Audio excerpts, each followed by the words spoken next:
A paz do Senhor Jesus, seja mais uma vez bem-vindo ou bem-vinda ao canal do Estudo Bíblico José Carlos Maciel. Meu nome é José Carlos e para mim é um prazer ter você aqui inscrito no nosso canal.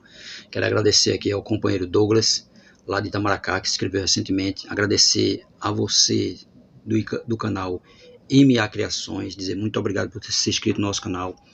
Para mim é um prazer ter você aqui inscrito no nosso canal. Comente, deixe algumas sugestões se você achar necessário e curta os vídeos. Amém.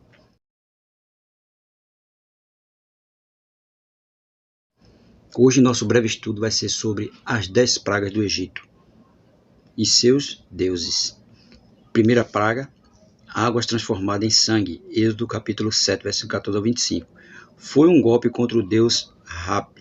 Segundo a crença, o deus protetor das inundações do rio Nilo. O rio Nilo era considerado um deus, e o deus Rap intervia junto ao deus Nilo nas inundações. Deus resolveu zombar dessas divindades que não tiveram forças para impedir que as suas águas apodrecessem e cheirassem mal. Claro que as águas foram transformadas em sangue, então elas apodreceram e cheiraram mal, e eles não tiveram força para combater isso aí, porque Deus mostrou quem é o verdadeiro Deus. Segunda praga, a invasão de rãs. Êxodo capítulo 8, do versículo 1 ao 15. Retek, deusa com cabeça de sapo. Os egípcios relacionavam as rãs com a deusa da fertilidade, Retek. Todos que queriam a fertilidade invocavam tal divindade. O Deus verdadeiro zombou também dessa divindade, pois ela não conseguia impedir que o Egito fosse invadido por rãs. Terceira praga, a invasão de piolhos. Êxodo capítulo 8, versículo 16 ao 19. Sete, Deus do deserto. O pó da terra, considerado sagrado no Egito, converteu-se em piolhos importunadores.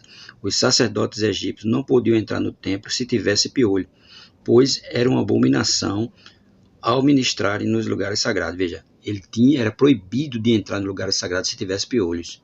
E eles, por isso, raspavam suas cabeças. Aí raspavam a cabeça e, antes de entrar no lugar sagrado, examinavam minuciosamente, porque não podiam ter no seu corpo ou suas vestes qualquer inseto imundo. Devido a essa praga, os sacerdotes egípcios ficaram impossibilitados de cumprirem seus rituais. Veja, por conta dos piolhos que estavam infestando todo mundo, eles não puderam fazer seus rituais sagrados. Quarta praga, a invasão das moscas. Êxodo capítulo 8, versículo 20 ao 32. Ra, representado por uma mosca. Os egípcios tinham um deus chamado Beuzebu, que na crença deles era poderoso para afugentar moscas. Enxame de moscas cobriram a terra do Egito, perturbaram Faraó e seu povo. Sacerdotes e magos clamaram ao Beuzebu e nada aconteceu. Mais um deus foi desmoralizado, é claro, porque Ra não tinha força para nada, né? Beuzebu não tinha força para nada. E aquilo ali tudo que estava fazendo era o verdadeiro Deus, e eles não tiveram força para impedir aquilo ali. Quinta praga, peste nos animais. Êxodo capítulo 9, versículo 1 a 7.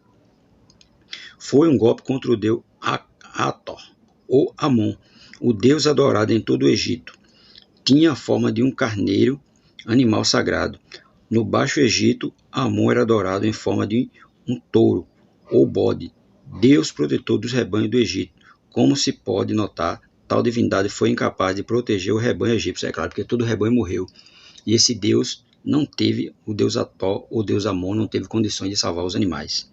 Sexta praga, úlceras. Êxodo capítulo 9, versículo 8 ao 12. Um duro golpe contra o deus Tifon, ou Sekhmet. Na crença deles, essa divindade protegia os egípcios contra qualquer ferida que fosse causada por qualquer coisa. Os sacerdotes invocavam a Tifon, e as cinzas do altar dele eram jogadas em todos os doentes. Agora os próprios sacerdotes foram os primeiros a serem infectados. Tá vendo? Os próprios sacerdotes foram os primeiros a ser infectados e não tiveram condições de sarar o povo. Sétima praga, saraiva, ou se não, chuva de granizo. Êxodo capítulo 9, versículo 13 a 35. Um golpe contra a deusa Serafis, protetora da lavoura do Egito. A tempestade de trovões, raios e saraiva devastou a vegetação, destruiu as colheitas de cevada e de linho e matou os animais do Egito. Este tipo de tempestade era quase desconhecido do Egito.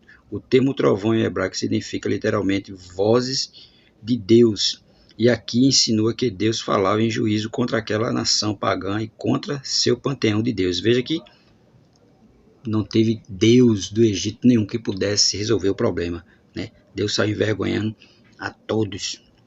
Oitava praga, Invasão de gafanhoto, Êxodo capítulo 10, versículo 1 a 20. Os egípcios, além de serafes, tinham também a Osíris, que protegiam toda a vegetação de suas terras.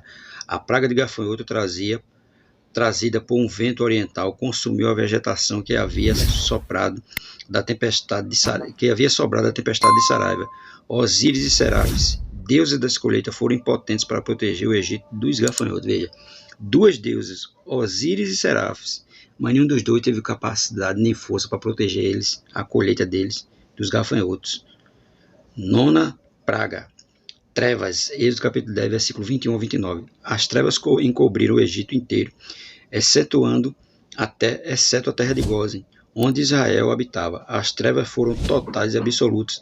Um homem não conseguia ver o outro, mesmo que estivesse a um palmo apenas na sua frente. Foram um grande golpe a todos os deuses do Egito, especialmente contra o deus Ra, considerado o deus do sol. Os luminares celestes, objeto de culto, eram incapazes de penetrar a densa escuridão. Foi um golpe direto contra o próprio faraó, suposto filho de Ra.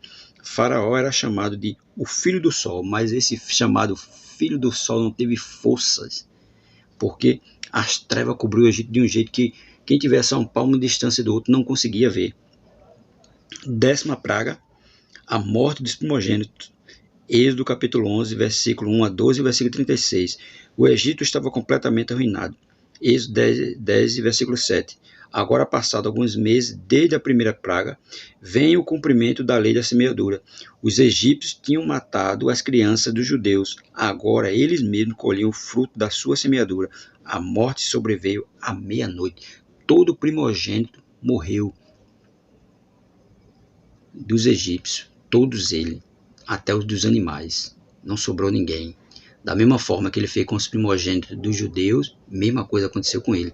Deus, com todas essas pragas, mostrou quem era o verdadeiro Deus, e não os deuses que os egípcios adoravam. Porque o verdadeiro Deus, ele é que deve ser adorado. E é ele que tem poder para tudo.